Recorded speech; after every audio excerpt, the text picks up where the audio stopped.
Subscribe to our channel by clicking the subscribe button. Click the bell button and enjoy the latest uploads from our channel. Hi guys, मैं हूं उस्मान और आपको Usman official tips में welcome करता हूं। उम्मीद करता हूं कि आप सब अल्लाह ताला के फजल करम से खैरियत से होंगे, ठीक ठाक होंगे।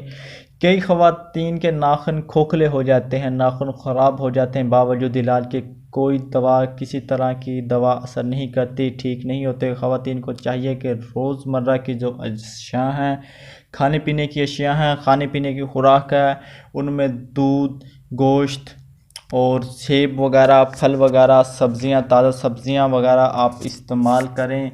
और इसके बाद ताकि आपकी जो नाखून हैं उसमें फ़र्क आए, वो मज़बूत हों।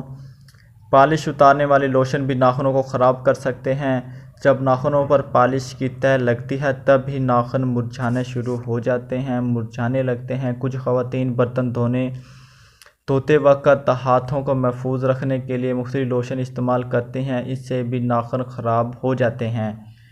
कपड़े धोने के लिए आजकल साबुन की बजाय पाउडर इस्तेमाल होते हैं। गैर मियारी पाउडर भी जिल्द और नाखून ख़राब कर सकते हैं।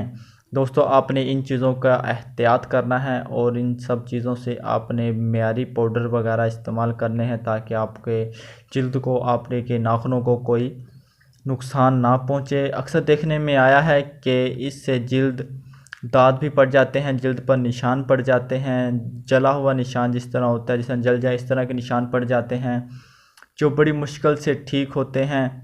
दोस्तों, तो इसका इलाज है वो ज़रा आप गौर से सुन लीजिए।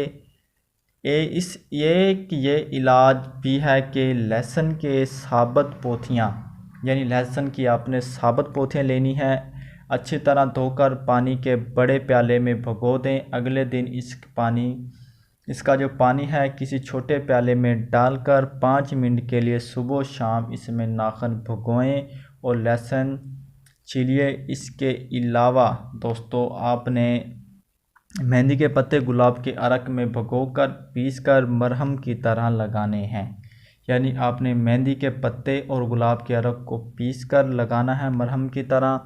तो इसके इस्तेमाल से भी आपके नाखून इंशाल्लाह बिल्कुल ठीक हो जाएंगे। सिरका भी नाखून के अमराज दूर करता है।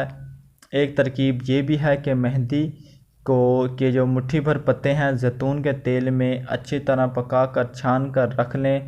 रात को सोते वक़्त ये तेल नाखूनों पर लगाएं और इससे भी इंशाल्लाह आपको बहुत ज़्यादा फ़ायदा होगा, नाखून का खोखलापन दूर हो जाएगा।